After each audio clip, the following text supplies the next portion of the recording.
చాలా సంతోషం.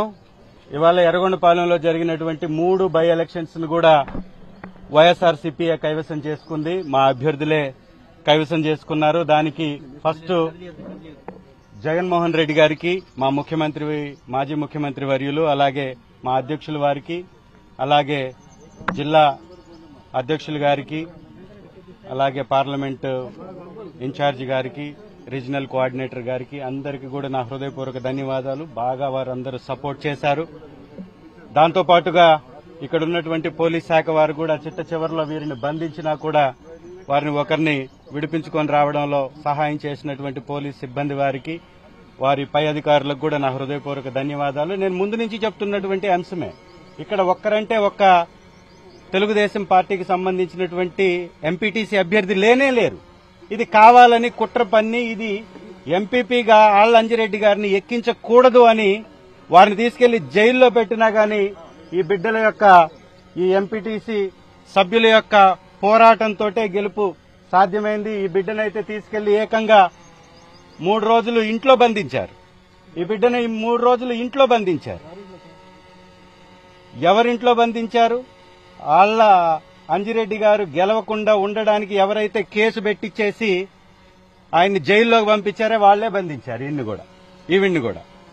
సో అనేక మంది మీద ప్రెషర్, వారి వ్యాపారాలు చేయనీయమని, వారి మీద కేసులు పెడతామని, వారిని కొడతామని, వారిని ఇక్కడ వ్యాపారాలు చేయకుండా అడ్డుకుంటామని, రాజకీయంగా పతనం చేస్తామని అనేక ప్రలోభాలకు గురి చేసినా కూడా ధైర్యంగా నిలబడి వారు ఇవాళ బయటకు వచ్చారు. సహకరించినటువంటి ఎన్నికల కమిషన్ వారికి కూడా నా హృదయపూర్వక ధన్యవాదాలు. నేను చంద్రబాబు నాయుడు గారికి, కూటమి ప్రభుత్వానికి ఒక సూచన, సలహా చేస్తున్నా. నిజంగా మీరు మంచి పరిపాలన అందిస్తున్నారు అనేటటువంటి ప్రచారం నిజమైతే, మీ పార్టీ మీద మీకు నమ్మకం ఉంటే, మీరు ప్రజలు విశ్వసిస్తున్నారని నమ్మితే, బ్యాలెట్ ఓట్ల ద్వారా జరిగేటటువంటి లోకల్ బాడీ ఎలక్షన్స్ లో గెలిచి మీ సత్తా, మీ దమ్ము చూపించండి. ఈ ఒంటెద్దు పోకడలు పోవడం, ఈ అడ్డగోలు రాజకీయాలు చేయడం, అడ్డదారుల్లో వీరిని డబ్బుతోటి కొనివేయడం, పోలీసు వారిని వారికి ఇష్టం లేకపోయినా కూడా వారి మీద మీరు ప్రెషర్ పెట్టి వారితోటి కేసులు కట్టించడం. ఒక ఎస్సీ ఎస్టీ కేసు కట్టారండి. ఎస్సీ ఎస్టీ కేసు కట్టింది ఎవరు? వీళ్ల బంధువుతోటి కట్టించారు. ఈ పాపని అరెస్ట్ చేసింది ఎవరు? ఈ పాపని తీసుకెళ్లి హౌస్ అరెస్ట్ లో పెట్టింది ఎవరు? ఎవరి ఆధ్వర్యంలో ఈ పాప ఉండింది? వాళ్లే కేసు పెట్టించారు. నిజంగా ఈ పాప ఓటేసిందంటే ఆళ్ల అంజిరెడ్డి గారు కేసు పెట్టుంటే వేస్తదా? ఆళ్ల అంజిరెడ్డి గారు కొట్టుంటే వేస్తదా? ఆళ్ల అంజిరెడ్డి గారు తిట్టుంటే వేస్తదా? ఇది రాష్ట్రం మొత్తం తెలుసుకోవాలి.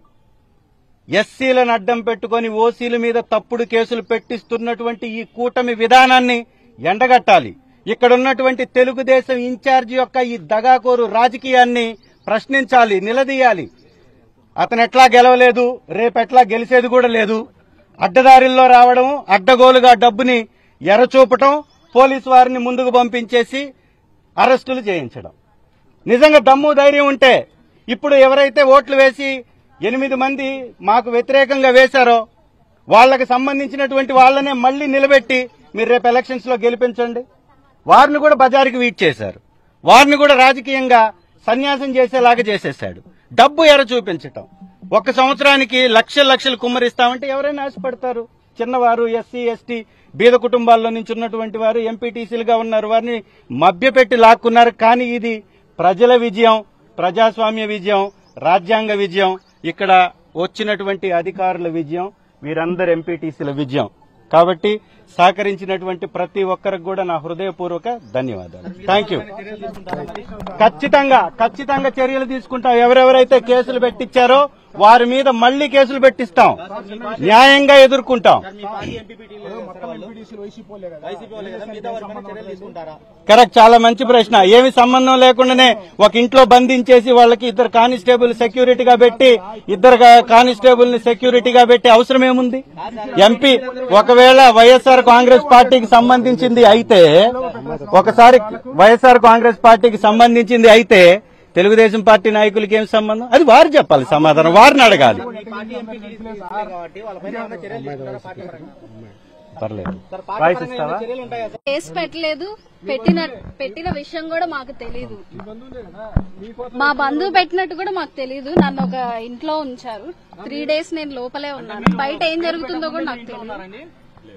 లేను, నేను హైదరాబాద్ లో జాబ్ చేస్తాను. అక్కడ నుంచి డైరెక్ట్ గా తీసుకొచ్చేసి లోపల పెట్టేశారు. నా ఫోన్ కూడా లేదు నా దగ్గర.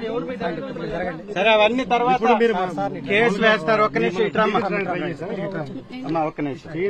ఎవరు పెట్టారు కేసులు, ఎందుకు పెట్టారు, ఎవరు బంధించారు, ఇవన్నీ బయటకు వస్తాయి. తను మళ్ళీ చెప్తుంది. Thank you very much.